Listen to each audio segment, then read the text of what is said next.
All right, so in this video today, I'm going to talk to you about some of the machines that I have and the good things, the bad things, all that I have really been thinking a lot about lately, specifically with this milling machine and with this lathe that has a machine table on it, but nothing to do with the lathe part. Anyways, I have been really considering buying a new lathe, and that has kind of got me to think about what am I looking for in a machine. And so I figured maybe that's something that you guys want to hear about too, is some points on what you're looking for and some factors to consider. So this machine was pretty good when I first bought it. It fit the bill, it fit in the space I had at the time, and it's also single phase. So it just runs on 240 volt, single phase, and it's only a 20 amp machine. But now it's a little big. The whole footprint of the thing is about 11 feet long, which takes up way more than half the length of the container. As you can see, there's probably only 8 feet from the door to the back of this lathe, but it can turn stuff that is 6 feet long or so. If you look at my video on making a trailer from scratch, I turned the axle intact in this machine, which worked great. But as you can tell by this 600-pound piece of cast iron sitting on the back end, I don't use 50% of that most of the time. So most of the time it's getting used over here, which brings us to another issue this thing has, which is a lot of wear. It's really old. It's from the 30s, I believe. It's a fully gear drive lathe. I mean, other than the motor belts, but that's even modern machines have that. But this machine is fully gear driven, which is pretty cool. It's probably a very, very early example of that.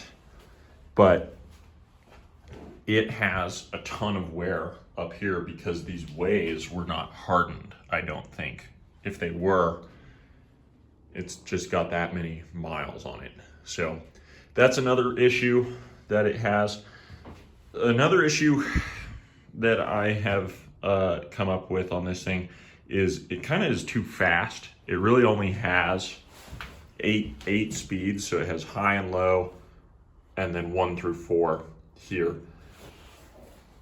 The original motor had a 2-speed switch, so this is off technically, and then it had speed 1, speed 2, and that was both in forward and in reverse. So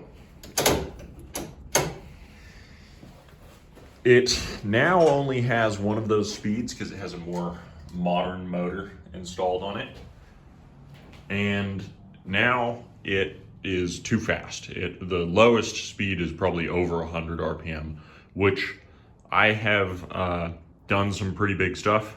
You've seen in some previous videos I've done.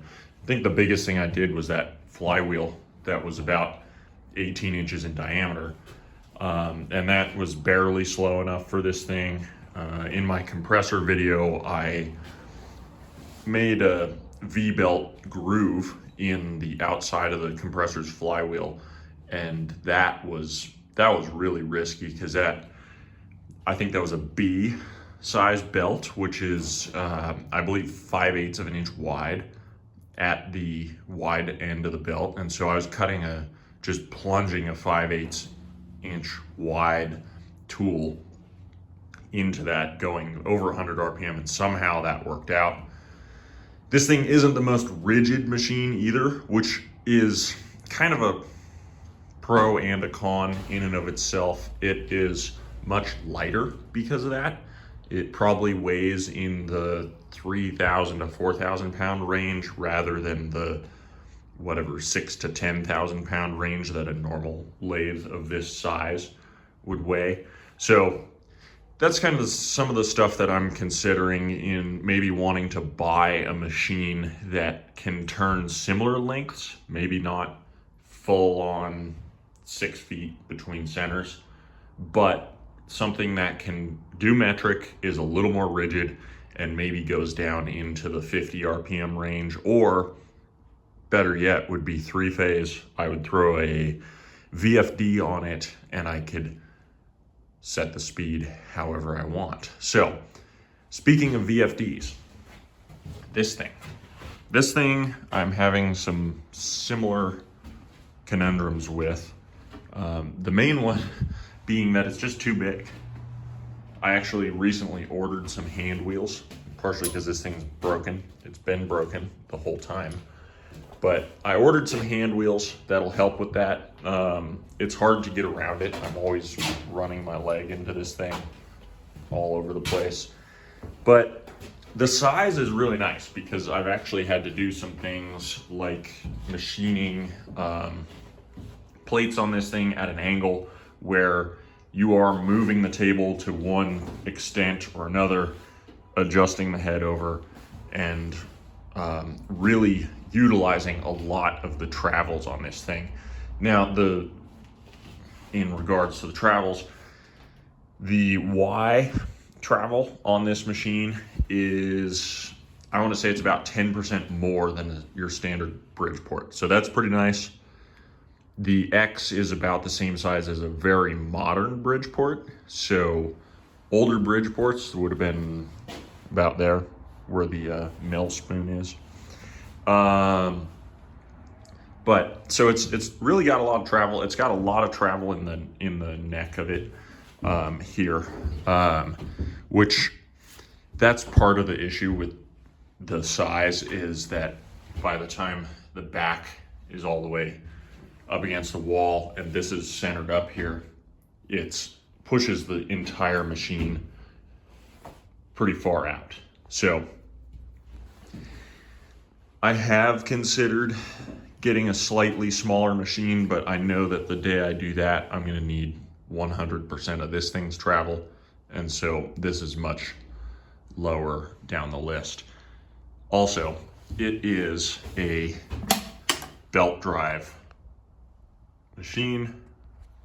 This one has, I guess, also 8 gears, but I have it set up on this VFD, which needs to get mounted. I know this looks sketchy. It's not nearly as sketchy as it looks. That is how they want you to do it from the factory, but that's what happens when you pay $85 for a VFD. So the VFD really makes this thing work for me because I can actually run it at various speeds. I mean, if you put this thing in low gear, which is 55 RPM, if it were plugged into 3-phase, but I could run it down probably at around 20 hertz. And so I could get a solid 20 RPM out of that, which is pretty nice at the end of the day. I can also over rev it slightly.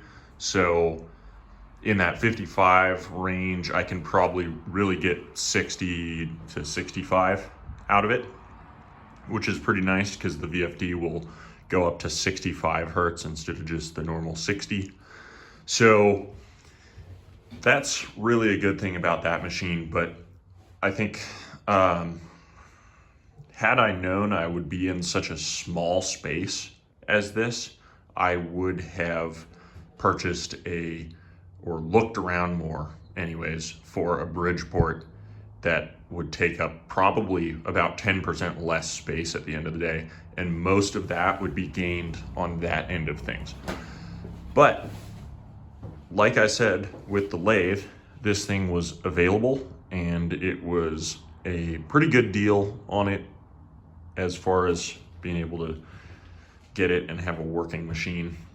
That being said, I did have to put a little bit of work into it, but it worked out. So that's just kind of some of the things I would consider when looking at machines, is definitely the size, and then of course the price range that you're looking at.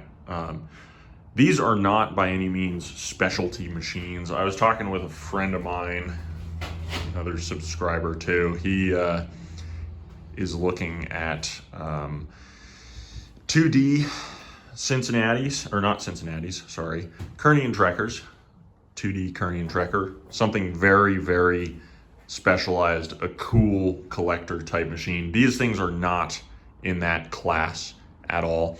Also, I don't think the container would really like having something that weighs 10,000 pounds inside of it. Not that it couldn't handle it, but it would make things a little bit more difficult in here. But anyways, that's those are my thoughts on purchasing machines and considering the considerations of getting those machines. Little quick look here. I added something, changed a few things around. So these toolboxes were on these holders, which were just too high. It wasn't working. And so I got this shelving, this restaurant shelving for free. And I set up my material here, which is huge because all of what you see here, except for, I mean, this and that, and some of this aluminum, all of that was inside of that blue 5-gallon bucket, which is crazy.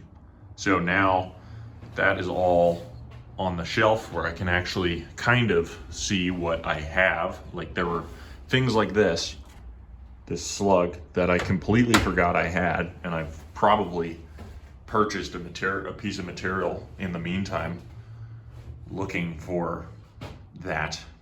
But anyways, I hope you enjoyed this video as much as I enjoyed making it, and I will see you on the next one. Thanks.